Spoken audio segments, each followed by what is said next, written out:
2022년 33회 이렇게 준비하세요. 합격 수기를 종합해서 공통된 합격 비법을 공유해 드립니다. 안녕하세요. 까칠한 양반입니다. 까칠한 양반.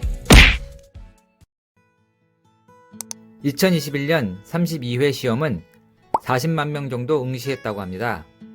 2022년 33회 시험도 많은 분들이 응시할 거라고 생각이 됩니다.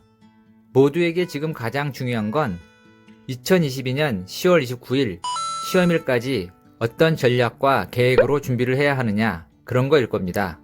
그래서 한두 사람의 개인적인 성공기로 일반화의 오류를 범하지 않기 위해 제 경험 플러스 다수 사람들의 합격 성공기를 종합해서 실제적인 도움이 될 만한 내용들을 정리했으니 시험 준비하시는데 참고하시기 바랍니다. 본격적인 시작에 앞서 구독과 좋아요를 눌러주시면 여러분의 합격에 도움을 드릴 영상을 만드는데 큰 힘이 됩니다. 꼭 눌러주세요. 우선 33회 시험 준비를 하기 전에 정해야 할 것이 있습니다.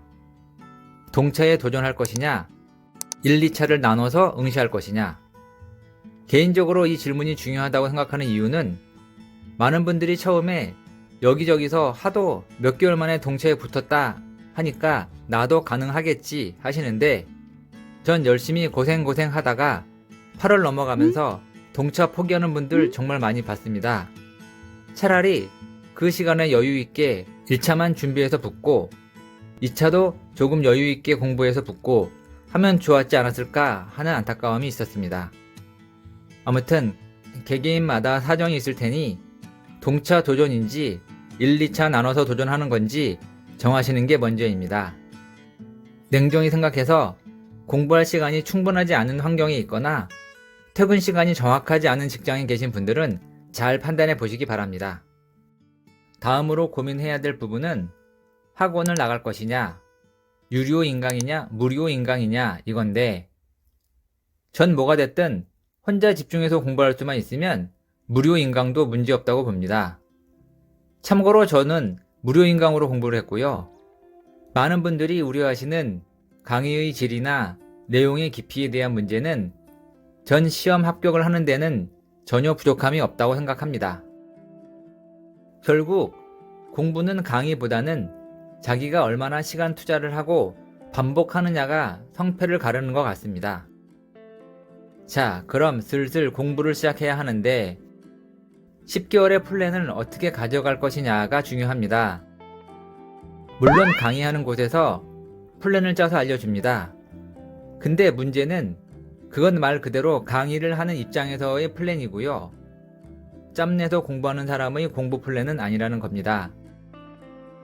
동차 도전생의 예를 들어보면 민법, 학개론, 공법, 중개사법, 공시, 세법 이렇게 과목만 보면 6개. 진도에 맞춘 강의 시간만 과목당 하루에 3, 4시간 이상. 부가 수업을 빼더라도 매일 강의를 듣고 복습하고 10개월 동안 꾸준히 따라가긴 절대 쉽지 않습니다. 참고로 32회에 40만 명이 응시를 했다고 치고 합격자는 27,000명 정도입니다. 작년 한 해 공인중개사 교재를 펼쳐본 사람 중에서 약 37만여 명이 이랬거나 저랬거나 합격증을 받지 못했습니다. 이 시험 만만하게 보시면 안 된다는 뜻입니다. 다시 돌아와서 공부 플랜을 알아보겠습니다. 보통 강의가 기초, 기본, 심화, 문제풀이 뭐 이런 식으로 진행이 됩니다. 기초는 말 그대로 수박 겉핥기 같은 느낌으로 교재를 본다고 하면 기본은 한 단계 더 들어가고 심화는 마지막 깊이까지 강의를 합니다. 그리고 나서 요약 강의. 학원 입장에선 수험생들이 잘 따라오라는 뜻인지는 모르겠지만 시험을 준비하는 입장에선 시간 낭비가 심하다는 생각이 들게 됩니다. 앞의 기초니 기본이니 하는 과정들 들으면서 몇 개월을 지나는 것보단 처음부터 심화 과정 강의를 반복해서 들었다면 좋았을 걸 하는 생각을 나중에 하게 됩니다. 강의를 들으면서 꼭 동반해야 하는 것이 강의 요약 노트를 만드는 것입니다.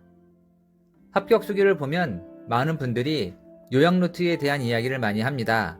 저도 요약노트 만드는 건 강력 추천입니다. 강의를 들으면서 시간이 걸리더라도 요약노트를 만들어 놓으면 나중엔 요약노트와 요약집 교재 두 가지만 몇 번이고 반복해서 시험 때까지 보게 됩니다. 기본서는 내용에 대한 강의가 끝나면 사실 더 이상 볼 일이 없습니다. 참고로 하도 교재가 많다 보니 그걸 다 사야 하는지 물어보시는데 저도 이 책 저 책 많이 사긴 했지만 만일 제 친구가 저한테 물어본다면 전 기본서, 요약집만 사고 모의고사 정도 보고 기출문제 다운받는 곳이 많이 있으니까 최근 15년간 기출문제집 뽑아서 지문까지 하나하나 다 체크하면서 공부하라고 말하겠습니다. 시간별 플랜을 말씀드려 보겠습니다. 동차를 준비하시는 분들을 중심으로 2월까지는 전반적인 강의를 쭉 들어보세요. 6과목인 만큼 이것만 듣는 것도 쉽지 않습니다. 공부를 한다는 생각보다는 듣는 쪽에 포커스를 두시면 정확한 기억은 안 나도 앞으로 뭘 공부하고 어떤 걸 외우게 되겠구나 하는 느낌이 옵니다. 그리고 개인적으로 이 시기가 정말 중요하다고 생각하는 건 어떤 강사랑 공부를 할 거냐를 정해야 합니다. 아무리 유명 강사라 해도 나랑 안 맞는 경우가 있습니다. 스타일이든 설명 방법이든 과목별로 나랑 맞는 강사를 찾아서 정하는 게 중요합니다. 그리고 정했으면 믿고 끝까지 가야 합니다.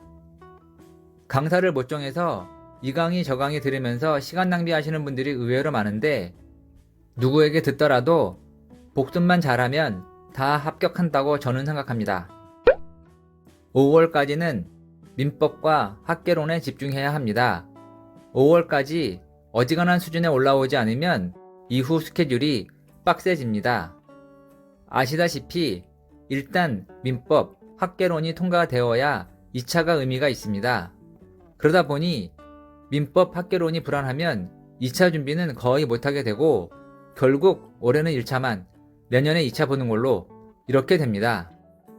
6월부턴 공부의 무게중심을 2차로 옮겨가야 합니다. 2차에 대한 내용도 인지가 되어야 하고 암기사항들도 서서히 관심을 갖고 외우기 시작해야 합니다. 2차 과목은 싹 암기라고 보셔도 무방합니다. 그만큼 암기량이 무지하게 많습니다. 최소한 7월부턴 암기의 바다에 빠져서 살아야 합니다. 그러면서 기출문제나 진출지문 등을 꼼꼼히 풀어봐야 합니다. 결국 시험은 돌고 돌아 나오기 때문에 억지 문제 많은 예상문제집보다 기출문제집이 더 중요합니다. 8월에서 9월은 기출문제, 모의고사 풀면서 다지기에 들어가야 합니다. 자꾸 틀리는 부분 체크해야 하고 앞에서 외웠던 거 다시 확인해야 하고 이때부터 슬슬 불안해집니다. 내가 공부 제대로 하고 있는 것이 맞나 하는 생각이 들기 시작할 텐데 맞습니다. 그러니 주변 자꾸 돌아보거나 인터넷 여기저기 검색하면서 기웃기웃 거리지 마세요. 그 시간에 복습 한 번 더 하면 100% 합격합니다. 드디어 10월입니다. 마라톤 결승점이 다 와갑니다. 여기서부턴 루틴이 중요합니다. 이제부턴 과목별 공부 간격을 좁혀서 최대한 암기 내용 손실을 막아야 합니다. 그와 함께 꼭 해야 할 것이 시간 내 문제 풀어보기 반복 연습입니다. 문제를 풀어보시면 알겠지만 적당히 공부가 된 상태면 예상 문제 풀 때 찬찬히 고민하면서 풀면 풀립니다. 하지만 평균 1분 안에 풀려고 하면 결코 쉽지 않습니다. 때문에 문제를 빠르게 풀거나 뒤로 넘기거나 하는 스킬을 익혀야 시험장에서 당황하지 않습니다. 예전 영상에서도 말씀드린 것처럼 갈수록 시험 문제의 문제나 지문은 길어지고 박스형 문제가 늘어나는 추세입니다. 시간 내에 푸는 연습이 매우 중요합니다. 지금까지 설명드린 플랜을 참고해서 꾸준히 공부하시면 모두 합격하실 것이라고 믿습니다. 2022년엔 모두 자격증 한 장 들여놓는 한 해가 되길 바랍니다. 더욱 유익한 정보를 가지고 돌아오겠습니다. 지금까지 까칠한 양반이었습니다.